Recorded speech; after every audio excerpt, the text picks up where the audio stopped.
Hello, friends. I wanted to make a video to address some of the controversy that's been going on over the past few days. And first of all, to say thank you to everyone that sent love and support. I truly, truly appreciate it. And it's been very nice to hear from you.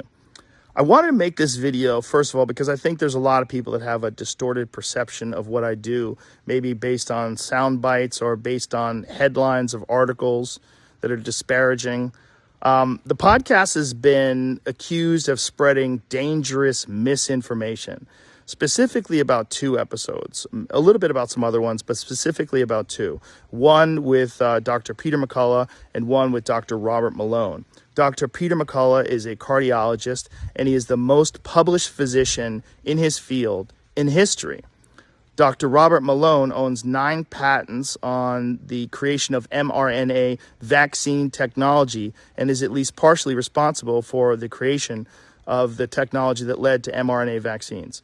Both these people are very highly credentialed, very intelligent, very accomplished people, and they have an opinion that's different from the mainstream narrative. I wanted to hear what their opinion is. I had them on, and because of that, those episodes in particular, those episodes were labeled as being dangerous. They had dangerous misinformation in them. The problem I have with the term misinformation, especially today, is that many of the things that we thought of as misinformation just a short while ago are now accepted as fact. Like, for instance, 8 months ago, if you said, if you get vaccinated, you can still catch COVID and you can still spread COVID, you would be removed from social media. They would ban you from certain platforms. Now, that's accepted as fact. If you said, I don't think cloth masks work, you would be banned from social media. Now, that's openly and repeatedly stated on CNN. If you said, I think it's possible that COVID-19 came from a lab, you'd be banned from many social media platforms. Now, that's on the cover of Newsweek. All of those theories that at one point in time were banned were openly discussed by those two men that I had on my podcast that have been accused of dangerous misinformation.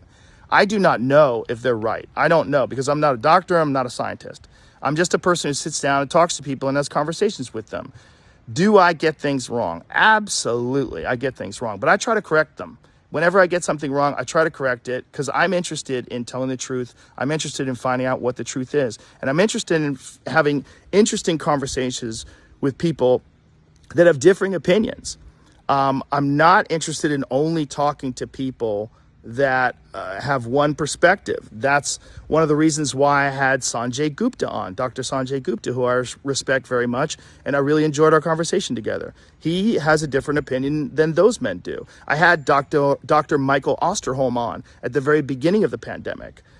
He is on President Biden's COVID-19 advisory board. I had Dr. Peter Hotez on, who is a vaccine expert. I'm interested in finding out what is correct, and I'm also finding out how people come to these conclusions and what the facts are. Now, because of this controversy, and I'm sure there's a lot of other things going on behind the scenes with these controversies, but Neil Young has removed his music from the platform of Spotify, and Joni Mitchell and apparently some other people want to as well. I'm very sorry that they feel that way. I most certainly don't want that. I'm a Neil Young fan. I've always been a Neil Young fan. I'll tell you a story at the end of this about that. One of the things that Spotify wants to do that I agree with is that at the beginning of these controversial podcasts, like specifically ones about COVID, is to put a disclaimer and say that you should speak with your physician and that these people and the opinions that they express are contrary to the opinions of the consensus of experts, which I think is very important. Sure, have that on there. I'm very happy with that. Also, I think if there's anything that I've done that I could do better is have more experts with differing opinions right after I have the controversial ones. I would most certainly be open to doing that. And I would like to talk to some people that have differing opinions on those podcasts in the future. We'll see. I do all the scheduling myself, and I don't always get it right. These podcasts are very strange because they're just conversations. And oftentimes I have no idea what I'm going to talk about until I sit down and talk to people. And That's why some of my ideas are not that prepared or fleshed out, because I'm literally having them in real time. But I do my best, and they're just conversations. And I think that's also the appeal of the show. It's one of the things that makes it interesting. So I want to thank Spotify for being so supportive during this time. And I'm very sorry that this is happening to them and that they're taking so much heat from it. And so now the Neil Young story. When I first of all, I'm not mad at Neil Young. I'm a huge Neil Young fan. I've always been a Neil Young fan. When I was 19, I was a security guard at a place called Great Woods in Mansfield, Massachusetts. It's an outdoor concert amphitheater, and Neil Young was playing there. And this was the last day I worked there. I quit during the Neil Young concert.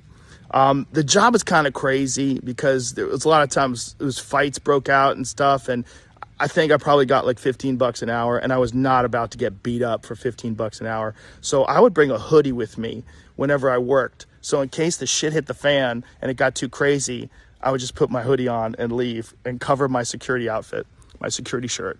So one day during a Neil Young concert, there's the amphitheater, the way it's set up is there's a covered area outside that has seats, and then there's a lawn area behind it. And the lawn area during the Neil Young concert, they got a little rowdy. It was cold out, and they started bonfires. So they had these raging fires on the lawn, and we were supposed to go and put these fires out and stop them. So we tried for a little while, but then brawl started breaking out, and it started getting crazy. And I was like, fuck this. So I put my hoodie on, I zipped it up, and I left. And I drove home, and as I was driving home, I was singing, "Keep on rocking in the free world." That was my last day on the job. I don't even think I collected my last check. So no hard feelings towards Neil Young, and definitely no hard feelings towards Joni Mitchell. I love her too. I love her music. Chucky's in Love is a great song. I don't know what else I can do differently other than maybe try harder to get people with differing opinions on right afterwards. I do think that that's important, and do my best to make sure that I've researched these topics, the controversial ones in particular, and have all the pertinent facts at hand before I discuss them. Again, I'm not trying to promote misinformation. I'm not trying to be controversial. I've never tried to do anything with this podcast other than just talk to people and have interesting conversations. I didn't plan it. I can't believe it's as successful as it is. It was never really an idea that I had. The podcast started off as just fucking around with my friends and having fun and talking. And then when it became popular, other people wanted to come on, and I was like, oh, it'd be cool to talk to that person. Oh, he's interesting. Oh, she's got a cool book out. And then, boom, it's become what it is today, which is like some out of control juggernaut that I barely have control of. So my pledge to you is that I will do my best to try to balance out these more controversial viewpoints with other people's perspectives so we can maybe find a better point of view. I don't want to just show the contrary opinion to what the narrative is. I want to show all kinds of opinions so that we can all figure out what's going on, and not just about COVID, about everything, about health, about fitness, wellness, the state of the world itself. It's a strange responsibility to have this many viewers and listeners. It's very strange, and it's nothing that I prepared for, and it's nothing that I ever anticipated. I am going to do my best in the future to balance things out. I'm going to do my best. But my point of doing this is always just to create interesting conversations and ones that I hope people enjoy. So if I pissed you off, I'm sorry. And if you enjoy the podcast, thank you. Thank you very much. Thank you to Spotify. Thank you all the supporters, and even thank you to the haters, because it's good to have some haters. It makes you reassess what you're doing and put things into perspective, and I think that's good too. All right. Much love to you all. Thank you to everyone. And I'm going to do my best.